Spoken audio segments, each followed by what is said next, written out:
আসসালামু আলাইকুম, স্বাগত জানাচ্ছি নতুন আরেকটি ভিডিওতে। আমরা ইতিমধ্যে সবাই অবগত আছি যে নৈপুণ্য অ্যাপসে 2023 শিক্ষাবর্ষের শিক্ষার্থীদের প্রমোশনের সুযোগ সৃষ্টি করা হয়েছে এবং নতুন করে যারা 2024 শিক্ষাবর্ষে ভর্তি হয়েছে অর্থাৎ ষষ্ঠ শ্রেণী এবং নবম শ্রেণীতে তাদের রেজিস্ট্রেশনের জন্য ওয়েবসাইটটি উন্মুক্ত করা হয়েছে। তো সেই প্রক্রিয়াটি আমরা কিভাবে সম্পন্ন করব সেটাই দেখাবো আজকের ভিডিওতে।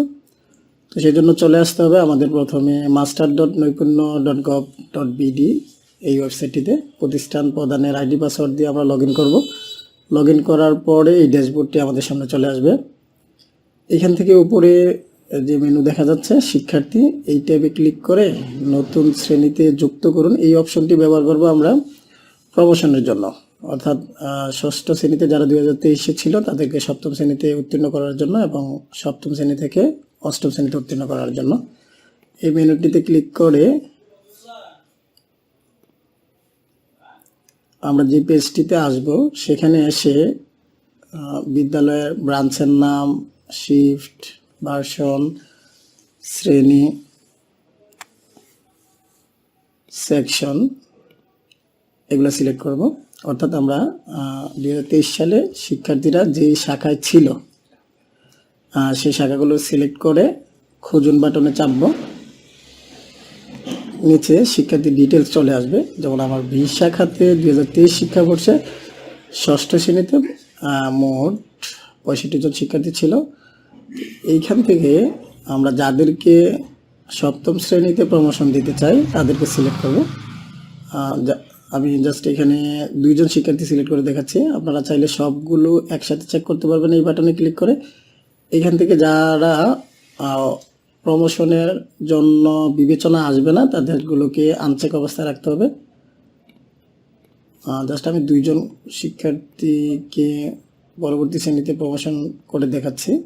এই 2 রোল এবং 3 রোল এটা সিলেক্ট করে পরবর্তী ধাপে আমরা যাব। এখানে এসে আমাদের যে কাজটি করতে হবে নতুন শ্রেণীর জন্য তথ্য প্রদান। এখানে এসে আপনি যে দিবা শাখার বি সেকশন আমি সিলেক্ট করেছিলাম তাদেরকে কোন শাখায় ট্রান্সফারের সুযোগ দিবেন অর্থাৎ উত্তীর্ণের সুযোগ দিবেন। তো যেহেতু দিবা শাখা ছিল আমি দিবা শাখায় দিতে চাচ্ছি এবং শ্রেণী হিসাবে এখানে দেখাতে হবে সপ্তম। তো আমরা চাইলে বি শাখার শিক্ষার্থীকে অন্য শাখাও উত্তীর্ণের সুযোগ দিতে পারি। আমি বিতেই রাখতে চাচ্ছি, বি সিলেক্ট করলাম। আপনারা ইচ্ছা করলে সি, ডি যে কোনো শাখায় নিতে পারবেন। এবং এইখানে তার নতুন শ্রেণীর জন্য যদি রোলের কোনো পরিবর্তন আসে আমরা এখানে তার রোলটা চেঞ্জ করে দিতে পারবো, এটা এডিটেবল। তা আমাদের এখানে সেম রোলেই পরবর্তী শ্রেণীতে প্রমোশন করা হয়েছে, তো সেই বিধায় আমি এগুলো চেঞ্জ করছি না। আপনাদের যদি কোনো পরিবর্তন থাকে তাহলে পরিবর্তন করে তথ্য সংযোজন করুন এই বাটনে চাপবেন। আচ্ছা, শিক্ষার্থী সফলভাবে নতুন শ্রেণীতে উত্তীর্ণ হয়েছে। আমরা অলরেডি দেখতে পাচ্ছি যে 2 জন শিক্ষার্থী ষষ্ঠ থেকে সপ্তম শ্রেণীতে প্রমোশন দেওয়া হয়েছে। এখন এইখানে যদি শিক্ষার্থীর কোনো তথ্যগত কোনো ভুল থাকে অর্থাৎ গত বছর এন্ট্রিতে যদি কোনো ভুল থাকে আমরা চাইলে এগুলো এডিট বাটনে ক্লিক করে এগুলো চেঞ্জ করে দিতে পারবো। এখানে সব তথ্যই চেঞ্জ করা যায়, নাম থেকে শুরু করে যে যে তথ্য দেওয়া হয়েছে নিতে পারবেন।